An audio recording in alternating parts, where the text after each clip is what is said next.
ಮಂಡ್ಯದ ವಿಶ್ವೇಶ್ವರಯ್ಯ ನಾಲೆಗೆ ಬಿದ್ದು ಕಾರೊಂದು ಮೂವರು ಮೃತಪಟ್ಟಿರತಕ್ಕಂಥ ಘಟನೆ ಇವತ್ತು ನಡೀತು. ಈಗಷ್ಟೇ ಮೃತದೇಹಗಳನ್ನು ಮತ್ತು ಕಾರನ್ನು ಹೊರತೆಗೆದಿದ್ದಾರೆ. ಕಾರ್ನಲ್ಲೇ ಇದೆ ಇಬ್ಬರ ಮೃತದೇಹಗಳು, ಅವರೆಲ್ಲೂ ಕೊಚ್ಕೊಂಡು ಹೋಗಿಲ್ಲ. ಇಬ್ಬರ ಶವಗಳನ್ನು ಈಗಾಗಲೇ ಹೊರತೆಗೆದಿದ್ದಾರೆ ಅಗ್ನಿಶಾಮಕ ಸಿಬ್ಬಂದಿ. ಕಾರನ್ನು ತೆಗೆದಿದ್ದೇ ದೊಡ್ಡ ಸಾಹಸದ ಕೆಲಸ. ವಿಸಿ ನಾಲೆಗೆ ಬಿದ್ದು ಅಲ್ಲಿಗೆ ಮೂವರು ಸಾವಾಯಿತು. ಅಧಿಕೃತವಾಗಿ 15 ಅಡಿ ಆಳದಿಂದ ಇಂಡಿಕಾ ಕಾರನ್ನು ಹೊರತೆಗೆದಿದ್ದಾರೆ ಅಗ್ನಿಶಾಮಕ ಸಿಬ್ಬಂದಿ. ದೃಶ್ಯದಲ್ಲಿ ತಾವೀಗ ಅದನ್ನು ಗಮನಿಸ್ತಾ ಇದ್ದೀರಾ, ಯಾವ ರೀತಿ ನಡೀತು ಈ ಆಪರೇಷನ್ ಅಂತಕ್ಕಂಥದ್ದನ್ನು. ಫಸ್ಟ್ ಆಫ್ ಆಲ್ ಕಾರನ್ನು ಹುಡುಕಿದ್ದು, ಕಾರ್ ಎಲ್ಲಿದೆ ಅಂತಕ್ಕಂಥದ್ದೇ ಗೊತ್ತಿರಲಿಲ್ಲ. ತುಂಬ ಪ್ರಯತ್ನದ ನಂತರ ಅಗ್ನಿಶಾಮಕ ಸಿಬ್ಬಂದಿ ಕಾರ್ ಎಲ್ಲಿದೆ ಅಂತ ಪ್ರಯತ್ನ ಪಡ್ತಾರೆ, ನೋಡ್ತಾರೆ. ಮುಳುಗು ತಜ್ಞರು ಒಳಗಡೆ ಹೋಗಿ ನೋಡಿ ಕಾರ್ ಇರ್ತಕ್ಕಂಥದ್ದನ್ನು ಕನ್ಫರ್ಮ್ ಮಾಡಿಕೊಂಡ ನಂತರ ಕ್ರೇನ್ ತರಿಸಿದ್ದಾರೆ. ಆ ಕ್ರೇನ್ ಮುಖಾಂತರ ರೋಪನ್ನು ಹಾಕಿ ಕಾರನ್ನು ಈಗ ಮೇಲ್ಗಡೆ ತೆಗೆದಿದ್ದಾರೆ. ನೀವು ನೋಡ್ತಾ ಇದ್ದೀರಾ, ಈ ಕಾರ್ನಲ್ಲಿ 2 ಕಾಲುಗಳು ಕಾಣಿಸ್ತಾ ಇದೆ, 2 ಪೇರ್. ನೋಡಿ, ಇಲ್ಲಿ ಮುಂದ್ಗಡೆ ಕಾಣಿಸ್ತಾ ಇರೋದೊಂದು, ವಿಂಡೋದಲ್ಲಿ ಕಾಣಿಸ್ತಾ ಇರೋದು. ಈಗ ಕಾರನ್ನು ಸದ್ಯಕ್ಕೆ ನೆಲದ ಮೇಲೆ ಅದನ್ನು ಇರಿಸಲಾಗಿದೆ. ಕ್ರೇನ್ ಮುಖಾಂತರ ಅದನ್ನು ತೆಗೆಯಲಾಗಿದೆ. ಅದರಲ್ಲೇ 2 ಶವಗಳಿದೆ ಅಂತಕ್ಕಂಥದ್ದು ಕನ್ಫರ್ಮ್ ಆಗಿದೆ. 2 ಶವಗಳು ಅದರಲ್ಲೇ ಇರ್ತಕ್ಕಂಥದ್ದು. ಪಾಪ 4 ಜನ ಎಲ್ಲಿ ಹೋಗ್ತಾ ಇದ್ರೋ ಏನೋ, ವಿಸಿ ಕೆನಾಲ್ ಪಕ್ಕದ ರೋಡ್ನಲ್ಲಿ ಹೋಗಬೇಕಾದ್ರೆ ಅದೇನೋ ಓವರ್ಟೇಕ್ ಮಾಡೋದಕ್ಕೆ ಹೋಗಿ ಅಥವಾ ಸೈಡ್ ಕೊಡೋದಕ್ಕೆ ಹೋಗಿ ಈ ರೀತಿ ಆಗಿದೆ. ಈ ಬಗ್ಗೆ ಮತ್ತಷ್ಟು ಮಾಹಿತಿ ನನ್ನ ಕೊಲೀಗ್ ರೋಹಿತ್ ಅವರಿಂದ ಪಡ್ಕೋತೀನಿ. ಎಸ್ ರೋಹಿತ್, ಈಗ ರೈಟ್ ನೌ 2 ಮೃತದೇಹಗಳು ಕಾರ್ ಒಳಗಡೆ ಇರೋದು ಕನ್ಫರ್ಮ್ ಆಯ್ತಾ? ಏನು ನಡೀತಾ ಇದೆ ಇವಾಗ? ಅರವಿಂದ್, ಏನು ನಾಪತ್ತೆ ಆಗಿದ್ದಂತ ಇಬ್ರು ಕೂಡ ಮೃತದೇಹವಾಗಿ ಕಾರಿನಲ್ಲೇ ಕೂಡ ಪತ್ತೆ ಆಗಿರುವಂತದ್ದು ಈಗ ಬೆಳಕಿಗೆ ಬಂದಿರುವಂತದ್ದು. ಅಂದ್ರೆ ಕಾರನ್ನ ಹುಡುಕೋ ನಿಟ್ಟಲ್ಲಿ ಅಗ್ನಿಶಾಮಕ ದಳದ ಸಿಬ್ಬಂದಿಗಳು ಕೂಡ ಯಶಸ್ವಿ ಆಗಿದ್ರು. ಸತತ 1.5 ತಾಸಿನ ಕಾರ್ಯಾಚರಣೆ ಬಳಿಕವಾಗಿ ಕಾರು ಎಲ್ಲಿದೆ ಅಂತೇಳಿ ಕೂಡ ಅವ್ರಿಗೆ ಗುರುತು ಪತ್ತೆ ಆಯ್ತು.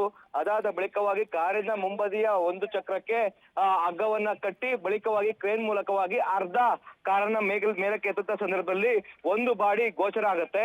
ಅದಾದ ಬಳಿಕವಾಗಿ ಇನ್ನೊಂದಷ್ಟು ಮೇಲಕ್ಕೆ ಎತ್ತುವಂತ ಕೆಲಸಗಳಾಗತ್ತೆ. ಆ ಸಮಯದಲ್ಲಿ ಹಗ್ಗ ಕಟ್ಟಾಗಿ ಒಂದು ರೀತಿ ಕೆಳಗೆ ಬೀಳುವಂತಹ ಪ್ರಯತ್ನಗಳಾಯ್ತು. ಆ ಸಂದರ್ಭದಲ್ಲಿ ಮತ್ತೆ ಈ ಕಾರಿನ 2 ಚಕ್ರಗಳು ಕೂಡ ಹಗ್ಗವನ್ನ ಕಟ್ಟಿ ಮೇಲೆ ಎತ್ತುವಂತಹ ಸಮಯದಲ್ಲಿ 2 ಮೃತದೇಹಗಳು ಇದೀಗ ಇರುವಂತದ್ದು ಪತ್ತೆ ಆಗಿರುವಂತದ್ದು. ಒಟ್ಟಾರೆ ಈ ಪ್ರಕರಣದಲ್ಲಿ ಏನು 3 ಸಾವನ್ನಪ್ಪಿದ್ರೆ ಒಬ್ರು ಪ್ರಾಣಾಪಾಯದಿಂದ ಪಾರಾಗಿರುವಂತದ್ದು ಬೆಳಕಿಗೆ ಬಂದಿದೆ. ಅರವಿಂದ್, ಈಗ ಇವರ ಕುಟುಂಬಸ್ಥರು ಎಲ್ಲರೂ ಕೂಡ ಅಲ್ಲಿಗೆ ಸ್ಥಳಕ್ಕೆ ಬಂದಿದ್ದಾರಾ ಹೇಗೆ ಅಂತ? ಈಗ ಮುಂದಿನ ಪ್ರಕ್ರಿಯೆಗಳು ಯಾವ ರೀತಿ ರೋಹಿತ್? ಅರವಿಂದ್, ಈಗಾಗಲೇ ಅವರ ಮೃತರ ಸ್ನೇಹಿತರು ಎಲ್ಲರೂ ಕೂಡ ಬೆಳಗ್ಗೆ ಸಹ ಬಂದಿದ್ರು. ಅಂದ್ರೆ 12:30 ಸುಮಾರಿಗೆ ಈ ಘಟನೆ ಆಗಿತ್ತು ಮಧ್ಯಾಹ್ನ. ಆ ಟೈಮ್ ನಲ್ಲಿ ಕೂಡ ಬಂದಿದ್ರು. ಎಲ್ಲರೂ ಕೂಡ ಈ ಒಂದು ಕಾರ್ಯಾಚರಣೆ ವೀಕ್ಷಣೆ ಮಾಡ್ತಿದ್ರು.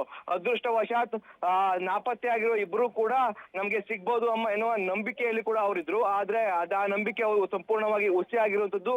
ಅವರಿಬ್ರು ಕೂಡ ಕಾರಲ್ಲೇ ಸಾವನ್ನಪ್ಪಿರುವಂತದ್ದು ಇದೀಗ ಬೆಳಕಿಗೆ ಬಂದಿದೆ. ಇವರ ಮೃತದೇಹಗಳೆಲ್ಲನೂ ಕೂಡ ಮಂಡ್ಯದ ಮಿಮ್ಸ್ ಆಸ್ಪತ್ರೆಗೆ ರವಾನೆ ಆಗಿ ಯಥಾ ಪ್ರಕಾರ ಏನು ಪ್ರೊಸೀಜರ್ ಇದೆ ಅದನ್ನು ಮುಗಿಸಿದ ಬಳಿಕವಾಗಿ ವಾರಸುದಾರರಿಗೆ ಅವರ ಮೃತದೇಹವನ್ನ ಹಸ್ತಾಂತರ ಮಾಡುವಂತದ್ದು.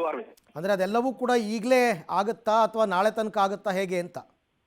ಅರವಿಂದ್, ಎಲ್ಲಾ ಮೃತದೇಹಗಳಲ್ಲೂ ಕೂಡ ನೀರಿನಲ್ಲಿ ಇದ್ದಂತ ಕಾರಣವಾಗಿ ಏನು ಅಂತಿಮ ಪರೀಕ್ಷೆಗಳೆಲ್ಲನೂ ಕೂಡ ಈಗಲೇ ಮಾಡ್ಬೇಕಾಗಿರುವಂತದ್ದು. ಯಾಕಂದ್ರೆ ನೀರಿನಲ್ಲಿ ಇದ್ದಂತ ಕಾರಣವಾಗಿ ಈಗಲೇ ಅದನ್ನ ರಾತ್ರಿ ಸುಮಾರು 9-10 ಗಂಟೆ ಒಳಗೆ ಅಂತಿಮ ಏನು ಪರೀಕ್ಷೆಗಳಿದಾವೆ ಎಲ್ಲನೂ ಕೂಡ ಮಾಡಿ ಮುಗಿಸ್ತಾರೆ. ಅದಾದ ಬಳಿಕವಾಗಿ ವಾರಸುದಾರರಿಗೆ ಏನು ಮೃತದೇಹಗಳನ್ನ ಹಸ್ತಾಂತರ ಮಾಡುವಂತ ಒಂದ್ ಕಡೆ ಆದ್ರೆ, ಇನ್ನೊಂದು ಕಡೆ ಈ ರೀತಿಯಾದಂತಹ ಘಟನೆಗಳು ಪದೇ ಪದೇ ಜರುಗಬಾರದು ಅನ್ನೋ ನಿಟ್ಟಿನಲ್ಲಿ ಕೂಡ ಇಲ್ಲಿನ ಗ್ರಾಮಸ್ಥರು ಕೂಡ ಆಕ್ರೋಶವನ್ನ ವ್ಯಕ್ತಪಡಿಸ್ತಾ ಇದ್ದಾರೆ.